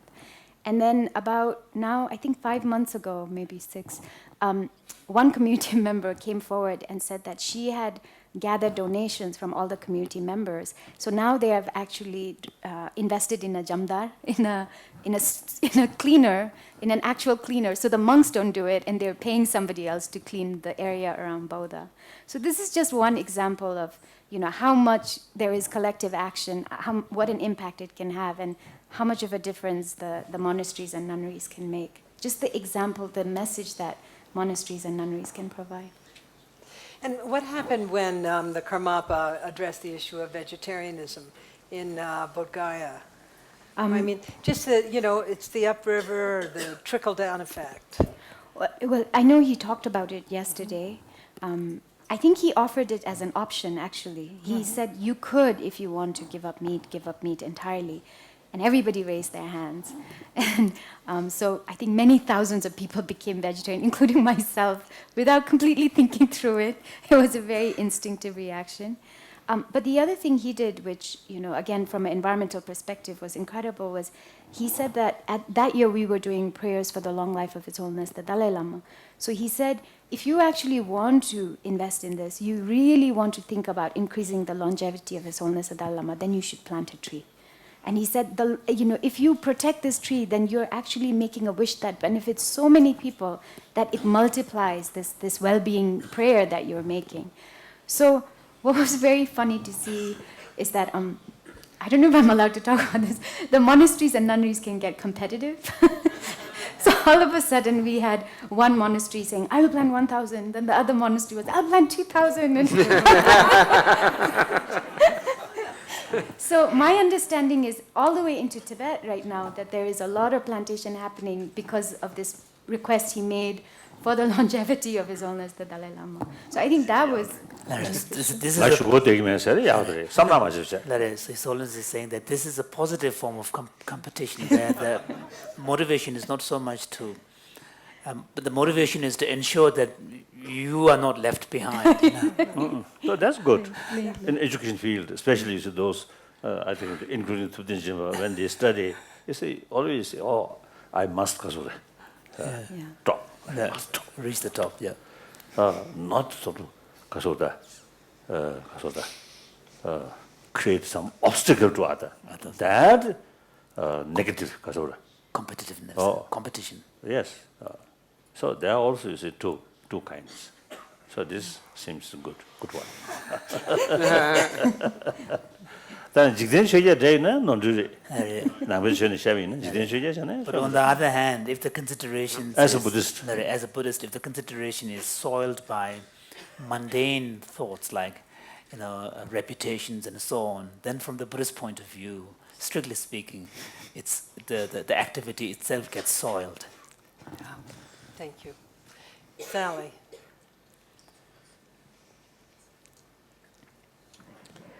Before the break, His Holiness had talked about the common ground among the religions as not being about beliefs in God, but about human flourishing and well-being. We all agree about that. And I wondered about the connections between the religious organizations and the NGOs that work with you at the on the ground level, and whether it's similar. That is, do you find that there are special places of connection between you and the religious groups, special places of conflict or difference. And are there any, would you say, places that have encouraged the most success? What is it like working with the religious organizations? And has it been a good thing, and in what way? 단도 군주 가나지나 주로 편중 그 튼서도 랑돌랍제가 밥고요. 근데 이제 그런 줄 내가 망보지 산에 소소 제베가 주제고 우리다 거 같은 데가 지도가리야. 갑가시를 튼바다 갑가시를 다담에 튼바데 강에 택도 베스라. 지금 As the other day I mentioned, our Christian brothers sisters are really very, very active, serving society, mainly in the field of education and health. Wonderful. In some cases, some also carry conversion. That sometimes create some problems. One time I was in Kasa. No. America, Kasa. Salt City, Mormon or something. His Holiness had a meeting with the chief of the Church of the Latter-day Saints, Mormons. Oh. So they invited me. And then on public talk, they arrange. So as usual, this is my other, beside other university, my sort of expression. I also express my appreciation of their work, like this, the education, these things. Then I mentioned there some cases some conversion take place. Now, on the spot, where the place, where no sort of, the major religious tradition there, just worship something, not out of disrespect, but may say primitive sort of. Yeah, primitive forms of worship. Then I think Christianity, there is some sort of philosophical background, so worthwhile conversion. Whereas an area where another sort of traditional religions or spirituality with equally sort of philosophical sort of background, then the conversion creates some problems. Like Mongolia, Buddhist country, I think 90% 패전 나오면도 소고 다들 신여로 90% 면도 I think more than 90%. Of course, there are some Kazakhs, some Muslims traditionally also there, but otherwise the Buddhist community. So I met some South Korean Christian missionary. One occasion I was in Mongolia, so they came to see me as a spiritual brother. Usually I have a good relation with they follow other tradition. No. So some Christian minister described me as a good Christian. So I really respect, admire their sort of tradition and their work. So they came. And then I told them, the conversion in this country, the majority are Buddhist. The traditional religion is Buddhism. So better to keep their own tradition rather than, the new religion. Conversion. It creates some problems. I mentioned face to face. I myself, when I give some lecture on Buddhism in non-traditionally non-Buddhist countries, I always make clear, it is better to keep your own tradition. I have plenty of sort of the examples. one example. I think waste of time, but it is people is quite serious, and also we last few days we become very close friend. So, 1959, when we large number of Tibetans become refugee, come to here, one Tibetan lay official, his posting is very near border. Near border of Tibet. So he can easily brought his own family, whole family. So his wife and I think 2 children, 2 or 3 children, and then eventually her husband, the lay official, passed away, and remained that mother and few Small children. young children. Very difficult. At that time, our livelihood, road worker, in Sikkim also, and also Himachal, and Jammu and this area. So very difficult situation. At that time, many people died. So then some time back, I think in 60 or 61, one day that mother came to see me, and then told me whole her sort of difficulties and stories. Then she told me at that time the Christian sort of missionaries, some sort of actually at that time the Catholic Relief Service is the main organization, feeding us. Wonderful. So then, particularly that case, that family, the mother, also received a lot of help. Then also education for her children. So then she told me, for this life, now she become Christian. Next life, she will be Buddhist. So what is that? It's the clear sign of confusion, isn't it?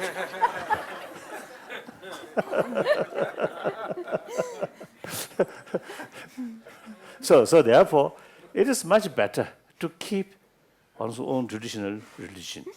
So whole cultural heritage very much related with the spirituality. So therefore, Westerner, much better to keep their own tradition. Well, of course, out of millions, there's some individual are exceptional, like this French Buddhist monk, or scientist Marve. Scientist, education. Your father also scientist Marve. A philosopher. A philosopher. So these, of course, I think actually get some kind of taste, and then become a Buddhist. So that's exceptional. Otherwise, it's better to keep their own tradition. That's my view. So I usually do that. So there's no sort of point to make hypocrisy.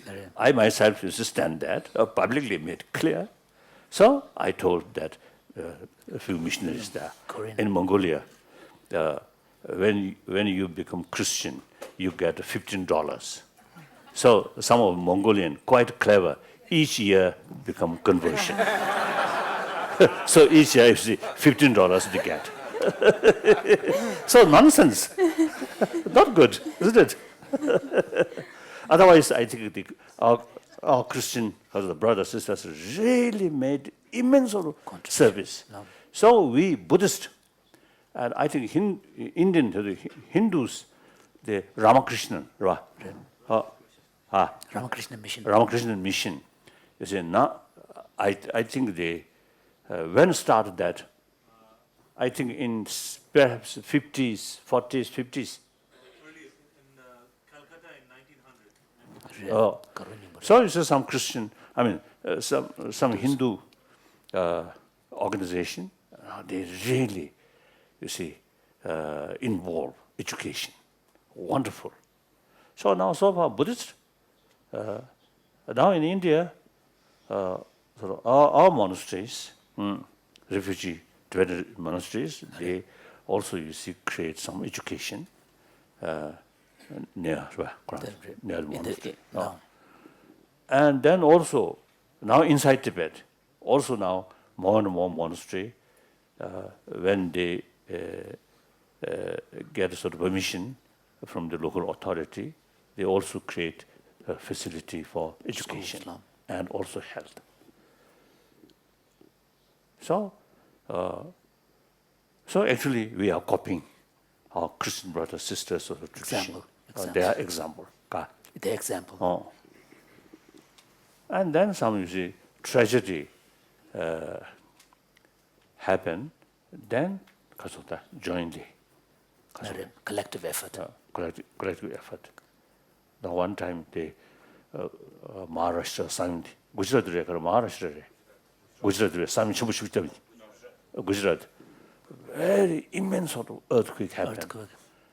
Then a few hundred Tibetan, voluntarily went there and helping with local people.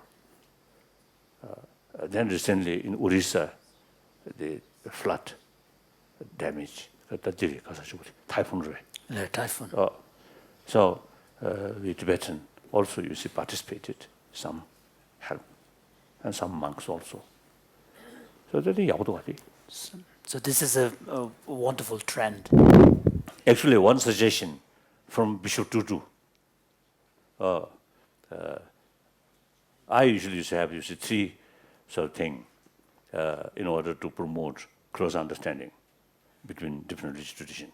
Firstly, meeting with scholars of different traditions, and then make what differences, what similarity. And then, naturally, there are differences. Then, what's the purpose of these different way of approach? Then, same purpose. Then, second, meeting with a practitioner. The other day I mentioned the Catholic monk. And also my meeting with Thomas Merton. Wonderful, wonderful. He, I consider, the real introducer of value of Christianity to me. Wonderful, wonderful. So like that, you see the practitioner, meeting with practitioner, meeting practitioner from different traditions, exchange the deeper experiences. Wonderful sort of, very helpful, immense helpful to understand the other's value, other traditions' value. And then third, like Assisi meeting. You see leaders of different traditions come together and speak, so same sort of united voice. The peace and spirituality, these things. Ordinary people's eye, such things are very, very important. I mentioned Bishop Tutu, these three. Then he added one, as the tragedy used to tell you in cooperation centrality. So one thing that Bishop Tutu suggests is that whenever there are crises in the different parts of the world, particularly like natural disasters, then the world religious traditions should try to make kind of a collective, joint effort. It's wonderful. So that also is very good. So usually, sometimes, I mean, of course, Bishop Tutu, since many years we know each other, and I think our behavior, tribe, kind of character seems to be quite always similar. Joke, always teasing each other. So he described me mischievous Dalai Lama. So I also told him, you are mischievous. Then one day, quite nice, he mentioned, he praised me a lot. Then at the end, he mentioned, unfortunately, this person is not Christian.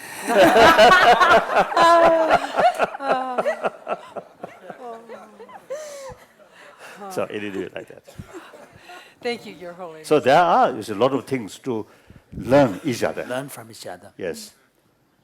And some my Christian friend, you see, they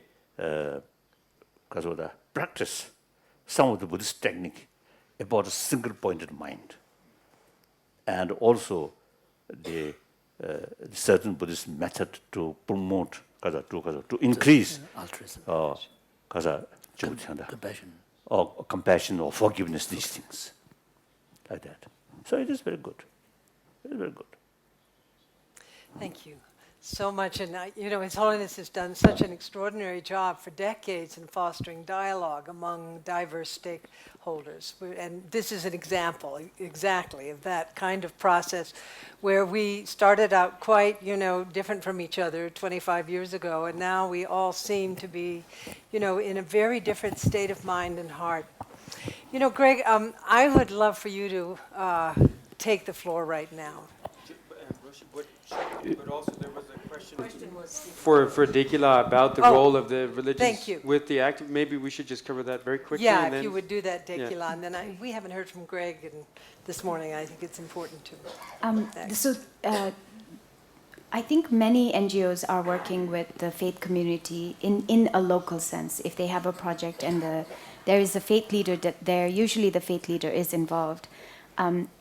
WWF actually created a sister organization called the Alliance of Religion and Conservation many years ago. They're based in the UK. They've been very successful in getting religions globally to hold themselves accountable for environmental sustainability and to make declarations that they live up to. One of the things that I know that is going to happen in November of this year is that there is going to be a declaration of a green Hajj, so that all the religious leaders in Mecca and Medina are actually making a commitment to turn this pilgrimage green. Wow. And maybe that will provide us inspiration for all Buddhist communities to do something similar in Bodh Gaya or something like that. But I think the incredible power of religion, more than 80% of the world actually identifies with the religious faith. And from a purely self-serving perspective, it makes no sense that we ignore this.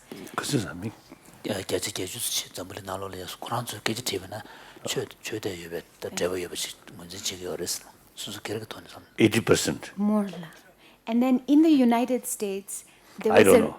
I think they say big portion among them hypocrisy. Yeah. Maybe they're not good religious people. And in the United States, there was a very recent Pew study that said over 9 out of 10 Americans say they believe in God.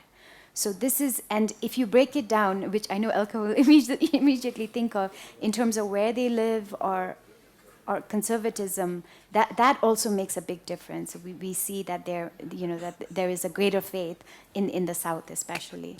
I think. Yeah. Look, the Libya problem.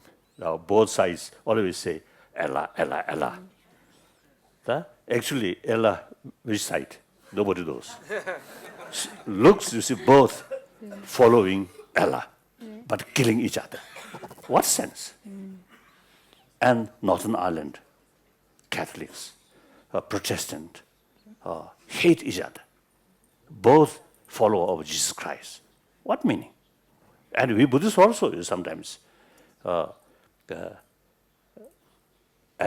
within Tibetan Buddhism, Buddhists also uses in the past sometimes quarrel, even killing. Chama. Yes. That's so-called the religious wars, So these are actually, in reality, not sincere, not serious sort of practitioner, not serious sort of followers of one's own tradition, like that. So I'm very, very skeptical when you say 80%. I'm very skeptical. They say they believe in they say they follow a particular religion. Maybe that's the more specific. And sometimes you see, So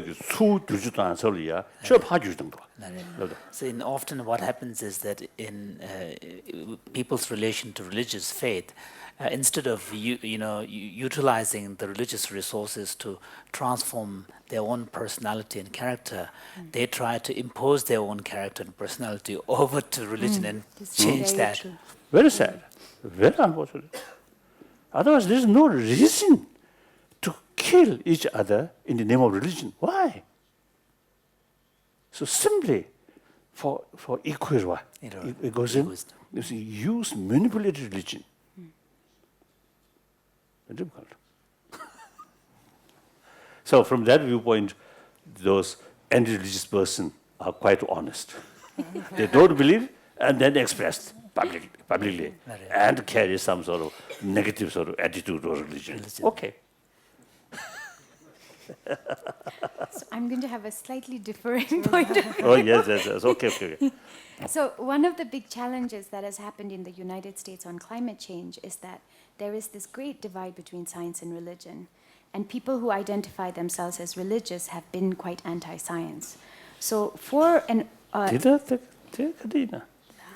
there may be some. But can you generalize? I don't know. I don't know. I really don't know. Okay. So I think here some wonderful scientists. I think some of them Jews. I think they must. They still sort of follow their own tradition, and many Christians. So it is quite. It's Some through ignorant many surveys. some ignorant person may have that kind of view. That I feel. So So a lot of these people generally don't give much thought. They don't think through. So not much serious. Yes.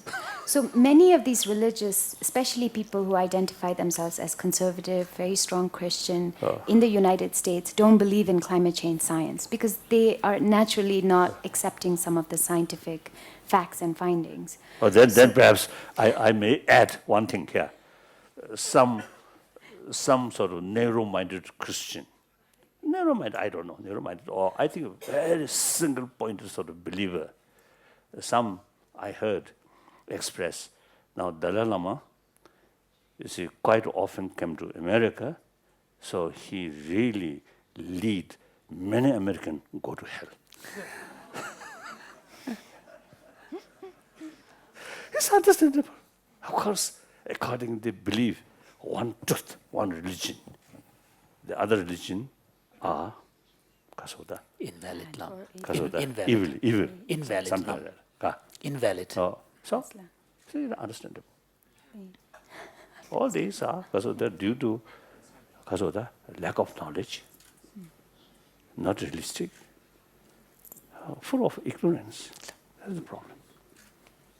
Well, don't give up on the world's religions. What I was going to Stay say determined. was, I think the science and the religious community, no matter how uninterested they are in science, have a lot of common ground. So for us, the challenge is finding the common ground. And one thing I've discovered actually is that I have many scientist friends who don't understand why we should work with religions. And I don't discover this as much from the religious community, actually, this objection, as I do from the science community. And so the challenge I have is to break down to find a bridge between these two different communities that don't always agree with each other. And with the religious community, of course, I can talk about the sanctity of life. Every religion does have that in common, even though they might go to war over God.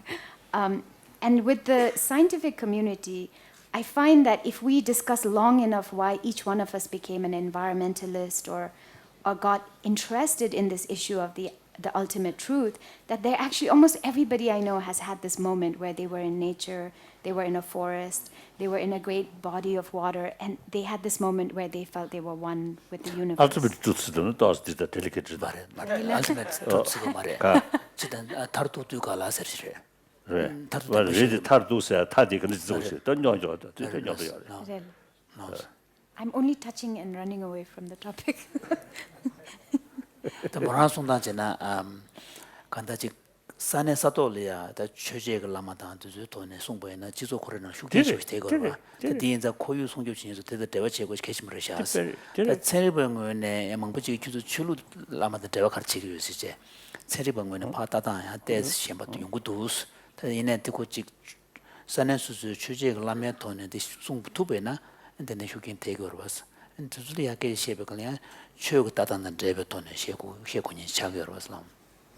And I think that just those two understandings of each different group can actually be enough to build this bridge, enough to unite us, because we do have a common cause, which is to save all life on earth. 준주고 쓰기죠. Yes. 더 심지어 탐지 고 야와이 좀 누구말이지. Yes. Yes. So in this respect, of course, His Holiness is pointing out that Shantideva has a line which says that 야와이 좀 가서 가.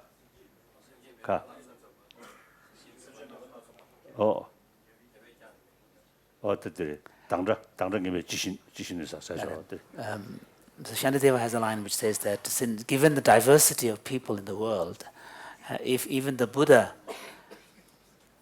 is not able to please all of them, then how can I even pretend that I could do that? So the point is that you need to reach out to those who are receptive and work with, instead of trying to make everybody kind of come to your side. I think we really can learn India's tradition. This country, 1,000 years, beside homegrown different religions like Buddhism, Jainism, and many Hinduism, the others of religion, from Parsi, Persian, the Zoroastrian, found a well-established, very small population, around 100,000. I was told in Iran also you see some follower of Zoroastrian still there, I was told. But in India, only around 100,000. They are very happy, no fear, no danger. Then look, Indian Muslims. I think number one, Indonesia. Number one, Indonesia. And then number two, India. In terms of population of Muslims. Islam population, Muslim population. But very peaceful, very peaceful. So because of the reality, there are so many different religions. Therefore, there is no other way but except pluralism of religion. And then also, you see, they must respect non-believers. So that's the basis of secularism. Respect all religion, no preference, this religion, that religion, but respect. And also respect non-believer. I think that today's world, I think we really need that kind of attitude. I think we can learn. So therefore, I consider myself as a messenger of India, like that. So these things, nothing's not come from my brain, something special brain. No. Simply, I learned from this country. Isn't it? Thank you. Thank you, everyone. So we will reconvene at 1 o'clock. Thank you so much, Dekila. Thank you, everyone.